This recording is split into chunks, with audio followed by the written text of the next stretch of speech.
Hello friends, हम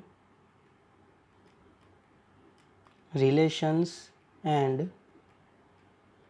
functions chapter पढ़ रहे हैं और आज का जो हमारा लेक्चर है वो 13th वाला लेक्चर है। ओके, इससे पहले हमने टोटल 1 to 12 लेक्चर ले लिए हैं और सारे लेक्चर से बेटा वो रिलेशंस एंड फंक्शंस नाम के प्लेलिस्ट में अवेलेबल है। Okay, so today's our topic is quadratic functions। Okay बेटा, आज हम बात करने वाले हैं क्वाड्रेटिक फंक्शंस की बात करने वाले हैं। ओके, तो आपको तो पता है बेटा कि जो क्वाड्रेटिक जो इक्वेशन होता है कोई भी, suppose A F of x is equal to A X square plus B X plus C, ये क्या है बेटा? स्टैंडर्ड फॉर्म है किसका बेटा? क्वाड्रेटिक इक्वेशन बोलो तो क्वाड्रेटिक इक्वेशन, और अगर इसका मैं फंक्शन बोलूँ तो function. Okay, so F of x is equal to A X square plus B X plus C, वो क्या है? स्टैंडर्ड फॉर्म है क्वाड्रेटिक फंक्शन का। वेयर, जहाँ पे बेटा ए बी सी जो कोएफिशिएंट है वो तो बेटा क्या है? बिलोंग्स टू रियल नंबर, और जहाँ पे A does not equal to zero, क्योंकि क्वाड्रेटिक मतलब जो वेरिएबल का जो स्क्वायर है बेटा उसका कोएफिशिएंट तो ज़ीरो नहीं होना चाहिए, वरना तो बेटा अगर ये टर्म ज़ीरो हो गई तो ये बेटा लीनियर फंक्शन हो जाएगा। ठीक है बेटा, कोई भी याद रखो बेटा, क्वाड्रेटिक फंक्शन में बिना एक्स वाली टर्म हो सकती है लेकिन एक्स स्क्वायर वाली टर्म तो होनी ही चाहिए। इसलिए बेटा जो एक्स स्क्वायर का कोएफिशिएंट हो any real number except zero. Okay, तो अभी देखो हम क्या करते हैं। आपको पता होगा बेटा कि मैंने जो, अगर आप रेगुलर आप मेरे लेक्चर देख रहे हो तो जो क्वाड्रेटिक फंक्शन होते हैं ना बेटा, या क्वाड्रेटिक इक्वेशन, अगर मैं कोऑर्डिनेट ज्योमेट्री में बात करूँ ना बेटा तो वो पैराबोला होता है। अगर हम उसका ग्राफ ड्रॉ करें तो उसका शेप कैसा होगा बेटा? पैराबोलिक शेप होगा। जब हम कोऑर्डिनेट ज्योमेट्री स्टार्ट करेंगे ना तब ये पूरा डीप में पड़ेगा। ठीक है, तो पैराबोला होता है बेटा। तो अगर ये आज है ना बेटा, ये क्वाड्रेटिक फंक्शंस पूरा हम डिटेल में पढ़ने वाले हैं और उसकी हम रेंज का एक डायरेक्ट है ना एक इक्वेशन, या आप बोलो तो एक इसका फॉर्मूला हम डिराइव करने वाले हैं। ठीक है, तो वो डिराइव करने के लिए बेटा मुझे क्या करना पड़ेगा? तो मुझे पैराबोला होता है ना, पैराबोला, उसके वर्टेक्स के कोऑर्डिनेट फाइंड आउट करने पड़ेंगे। लेकिन आपको पता होगा कि वर्टेक्स क्या है। अगर नहीं पता हो तो बता दूँ आपको कि सपोज, चलो ये एफ ऑफ एक्स है ना, let F of x is equal to, मैं वाई ले रहा हूँ। ठीक है, तो ये हो गया Y is equal to A X square plus B X plus C. तो आप यहाँ पे देख सकते हो बेटा कि y का एक पावर है। ओके, तो पैराबोला में क्या होता है कि y का जो भी वेरिएबल का एक पावर हो ना उसकी तरफ माउथ ओपन होता है। तो अगर y का यहाँ पे एक पावर है ना तो पैराबोला या तो ऐसा हो सकता है या तो पैराबोला ऐसा हो सकता है। ओके, और जो बेटा ये u शेप है, u शेप, उसका ये जो लोवेस्ट पॉइंट होता है ना, लोवेस्ट पॉइंट, या ये लोवेस्ट पॉइंट, उसको हम क्या बोलते हैं? वर्टेक्स बोलते हैं। ओके, या आप अगर बेसिक आपको डेफिनेशन दूँ तो प्योर इसकी डेफिनेशन क्या है? तो बेटा ये जो y का एक पावर है ना बेटा, तो ये y एक्सिस है ना, y एक्सिस, ये बेटा पैराबोला की एक्सिस हो गई। क्या हो गई? Axis of parabola. तो बेसिक डेफिनेशन ये है वर्टेक्स की कि पैराबोला और y एक्सिस का जो इंटरसेक्शन पॉइंट हो, ठीक है, उसको क्या बोलते हैं? Vertex of that parabola. ठीक है, तो ये जब हम कोऑर्डिनेट ज्योमेट्री पढ़ेंगे ना तब आप डिटेल में हम इसका एनालिसिस करेंगे। लेकिन आप सिंपल इतना याद रखो अभी कि वर्टेक्स मतलब क्या?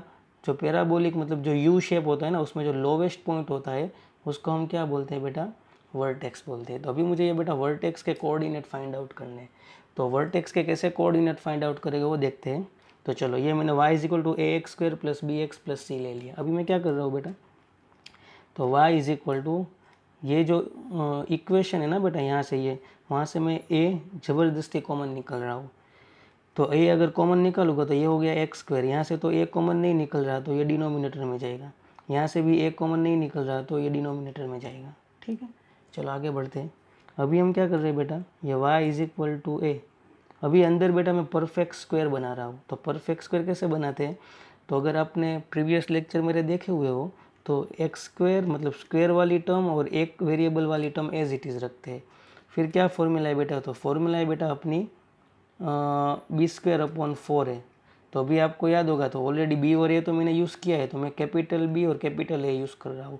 और कैपिटल बी मतलब क्या, जो एक्स का कोएफिशिएंट है वो हमारा कैपिटल बी हो जाएगा, और जो एक्स स्क्वायर का कोएफिशिएंट है वो हमारा कैपिटल ए हो जाएगा। तो अगर बेटा मैं यहाँ पे क्या ऐड करूँ, capital B square upon 4 capital A, तो ये हो गया एक्स का कोएफिशिएंट है बी बाई है, तो कैपिटल बी क्या हो गया, स्मॉल बी बाई है, तो उसका स्क्वायर क्या होगा, बी स्क्वायर अपॉन ए स्क्वायर अपॉन 4 ए क्या है हमारा, कैपिटल है 1 है 1। तो ये बेटा अगर मैं प्लस कर रहा हूँ तो बैलेंस करने के लिए मुझे क्या करना पड़ेगा, ये माइनस करना पड़ेगा। तो बी स्क्वायर और ये डिनोमिनेटर नीचे चला जाएगा, तो ये हो गया 4 ए स्क्वायर में माइनस कर दूँ, और ये प्लस सी बाई ये तो था ही, ब्रैकेट ओवर। ओके, फिर से मैंने क्या किया बेटा, प्योर क्वाड्रेटिक इक्वेशन या परफेक्ट स्क्वायर बनाने के लिए क्या करना पड़ता है कि जो स्क्वायर वाली टर्म है वो एज इट इज़ रखनी पड़ती है, फिर जो एक्स मतलब एक वेरिएबल वाली टर्म होती है वो भी एज इट इज़ रखनी पड़ती है। हम कांस्टेंट क्या ऐड करते हैं, B square upon 4a। B square मतलब जो एक्स का कोएफिशिएंट है उसको बी बोलते हैं, ये पूरा बी हो गया हमारा, और जो एक्स स्क्वायर का कोएफिशिएंट है उसको मैं ए बोलते हैं। लेकिन क्वेश्चन में already small B small A use किया हुआ है, तो यहाँ पे मैंने कैपिटल बी यूज़ किया है। तो capital B square upon 4 capital है क्या होगा, ये होगा। तो ये बेटा हमने प्लस किया, तो ऑलरेडी हमें बैलेंस करने के लिए क्या करना पड़ेगा, माइनस करना पड़ेगा। और कांस्टेंट टर्म तो एज इट इज़ है, plus C by A as it is. ठीक है, तो चलो आगे बढ़ते हैं। तो अगर बेटा मैं इसको फिर से लिख दूँ तो ये हो गया ऐसा, small A X square plus B by A into X plus B square upon 4a square minus B square upon 4a square plus C upon A. Okay, तो हमें तो पता है बेटा कि ये हमारा परफेक्ट स्क्वायर हो गया है। तो परफेक्ट स्क्वायर अगर लिखना मुझे होल स्क्वायर में, होल स्क्वायर का फॉर्म में, तो जो फर्स्ट टर्म होती है बेटा उसका स्क्वायर रूट निकालना है। तो एक्स स्क्वायर का स्क्वायर रूट एक्स होता है। जो मिडल टर्म होती है उसकी साइन दे देनी है, तो यहाँ पे मिडल टर्म की साइन प्लस है तो यहाँ पे प्लस दिया। और फिर जो थर्ड टर्म होती है उसका स्क्वायर रूट निकालना है, तो बी स्क्वायर का स्क्वायर रूट बी होगा, और 4 का स्क्वायर रूट 2 होगा, ए स्क्वायर का ए होगा, और ब्रैकेट को होल स्क्वायर दे देना है। ठीक है, तो अभी हम उसको एक्सप्लेन करेंगे ना बेटा, एक्सपांड करेंगे तो ये फिर से आ जाएगी। ओके, अभी ये दोनों का यहाँ से एलसीएम लूँ बेटा, तो minus B square upon 4a square, तो प्लस, तो यहाँ पे बेटा मैं डिनोमिनेटर सेम 4a स्क्वायर बना रहा हूँ, यहाँ पे 4a स्क्वायर इसलिए, तो यहाँ पे तो a था ही, तो 4a मैंने यहाँ पे मल्टीप्लाई किया, तो ऊपर भी 4a मल्टीप्लाई करना पड़ेगा, तो ऊपर हो गया 4ac। ओके, आगे बढ़ते हैं। तो ये हो गया a, ये सब y इज इक्वल टू आ रहा है। ठीक है, x plus B by 2a whole square, और अगर मैं बेटा 4a स्क्वायर का एलसीएम ले लूँ बेटा, तो ये क्या हो गया, 4ac माइनस बी स्क्वायर। ठीक है, सो आगे बढ़े बेटा यहाँ से, तो ये हो गया अपना y is equal to a x plus B by 2a whole square, और यहाँ से मैं माइनस कॉमन निकालूँ बेटा, ये टर्म में से ऊपर से, तो माइनस कॉमन, तो ये हो गया बेटा b square minus 4ac upon 4a square. तो आप देख सकते हो बी स्क्वायर माइनस 4ac को हम 10th में क्या बोलते थे, डिस्क्रिमिनेंट बोलते थे ना, डिस्क्रिमिनेंट। तो इसकी जगह मैं कैपिटल डी रिप्लेस कर दूँ, तो ये क्या हो गया, y is equal to a bracket x plus B by 2a square minus capital D upon 4a square. Okay, और जो स्मॉल ए है बेटा अभी उसको मैं अंदर मल्टीप्लाई में जाने दूँ, तो y इज इक्वल टू ये क्या हो गया, a bracket x plus B by 2a whole square minus a will be cut then D upon 4a। तो माइनस डी अपॉन 4a को राइट लेफ्ट साइड हम शिफ्ट करें, तो ये हो गया y plus D by 4a is equal to A x plus B by 2a whole square. Okay बेटा, तो ये आ गया। ठीक है, तो यहाँ से देखो मैं डायरेक्ट वर्टेक्स लिखूँगा, वर्टेक्स के कोऑर्डिनेट मुझे मिलेंगे, कैसे मिलेंगे, तो यहाँ पे देखो बेटा, तो आप y की यहाँ पे कौन सी वैल्यू रखेंगे जिससे ये 0 हो टर्म, तो ऑब्वियस है d बाई 4a प्लस है, तो अगर y की वैल्यू आप माइनस डी बाई फोर ए लेंगे तो ये minus D by four A plus D by four A cancel, तो वर्टेक्स का बेटा जो वाई कोऑर्डिनेट है वो हो गया माइनस डी बाई फोर है। ओके, और ये एक्स वाली टर्म है बेटा कहाँ पे, ये कब ज़ीरो होगी, तो ये b by two a plus है, तो अगर एक्स इज इक्वल टू मैं minus b by two a ले लूँ तो ये क्या हो जाएगा, ये टर्म भी ज़ीरो हो जाएगी। तो जो वर्टेक्स है उसका एक्स कोऑर्डिनेट क्या हो गया, माइनस बी बाई टू है। ठीक है बेटा, तो देखो वर्टेक्स के कोऑर्डिनेट मुझे मिल गए, क्या मिले, ये आपको याद रखना है हमेशा, minus small B by two small है, comma minus capital D by four small है। जहाँ पे जो ए क्या है बेटा, तो हमने क्वाड्रेटिक इक्वेशन कौन सा लिया था, A X square plus B X plus C, तो जो स्मॉल ए है बेटा वो हमारा जो स्क्वायर वाली टर्म है उसका कोएफिशिएंट है, फिर एक पावर है एक्स का कोएफिशिएंट बी है और कांस्टेंट को हम सी बोलते हैं, और डी क्या है बेटा, डी, तो डी है हमारा डिस्क्रिमिनेंट और उसकी फॉर्मूला थी बेटा बी स्क्वायर माइनस फोर ए सी। तो बेटा वर्टेक्स हमारा क्या हो गया, याद रखना है आपको, माइनस बी बाई टू है comma minus D by four है। देखो अभी यहाँ से मैं कैसे रेंज और ये क्वाड्रेटिक फंक्शंस को आगे फर्दर कैसे मैं एक्सपांड करता हूँ देखते, ठीक है। तो चलो यहाँ से आगे बढ़ते हैं। तो हमें बेटा वर्टेक्स क्या मिला था पैराबोला का, जो क्वाड्रेटिक इक्वेशन है उसका, तो वर्टेक्स हमें मिला था माइनस बी बाई टू है comma minus D by four है। ओके, तो देखो चलो हम दो टाइप्स के पैराबोला लेते हैं कि सपोज बेटा एक पैराबोला ऐसा है, तो ये हो गया हमारा वर्टेक्स। ठीक है, वर्टेक्स के कोऑर्डिनेट क्या है, माइनस बी बाई टू है comma minus D by four. तो अगर बेटा पैराबोला आपका अपवर्ड साइड ओपन हो रहा है, माउथ इसका ऊपर की तरफ ओपन हो रहा है, ठीक है, पॉजिटिव वाई एक्सिस की ओर ओपन हो रहा है, तो इसका मतलब ऐसा हो गया कि जो y is equal to A X square plus B X plus C लिया था ना, उसमें क्या है बेटा, a ग्रेटर देन ज़ीरो है। ठीक है, y और एक्स स्क्वायर की साइन कैसी है, पॉजिटिव है, या सेम बोलो तो सेम है। तो अगर बेटा a ग्रेटर देन ज़ीरो होगा तो आपका पैराबोला कैसा होगा, इस तरह होगा। ठीक है, तो आप यहाँ पे देख सकते हो कि ये रेंज मतलब क्या बेटा, तो रेंज मतलब जो set of value of f of x, और एफ ऑफ एक्स की जगह मैंने वाई रिप्लेस किया था, तो set of value of y. तो ये बेटा सब क्या है, ये सब पैराबोला मतलब क्या है, ये सब f of x is equal to है ना, ये सब क्या है बेटा, वाई इज इक्वल टू है। तो यहाँ पे जितनी भी वैल्यू मिलेगी वो सब क्या है, इसका जो वाई कोऑर्डिनेट होगा, ठीक है, उसका सपोज यहाँ पे बेटा ये 1,2 सपोज यहाँ पे हो, तो ये क्या है, ये है बेटा एक्स है और ये क्या है बेटा वाई है। तो आप यहाँ पे देख सकते हो बेटा कि अगर मैं ऐसे यहाँ पे ऐसे सिमेट्रिकल एक्सिस करूँ तो इसका वाई कोऑर्डिनेट क्या है बेटा, तो लोवेस्ट पॉइंट है minus D comma minus D by four है, से लेके कहाँ तक जा रहा है, तो ये तो बेटा इनफाइनेट तक जा रहा है। और सेम बेटा यहाँ पे जितनी वाई की वैल्यू होगी सेम टू सेम यहाँ पे रिपीट कर रही है ना, क्योंकि इसकी रेप्लिका होगी। देखो ये सब क्या होता है, सेम टू सेम होती है ना, ये जो y की वैल्यू होगी सेम यहाँ पे y की वैल्यू होगी, यहाँ पे जो y की वैल्यू होगी सेम यहाँ पे y की वैल्यू होगी।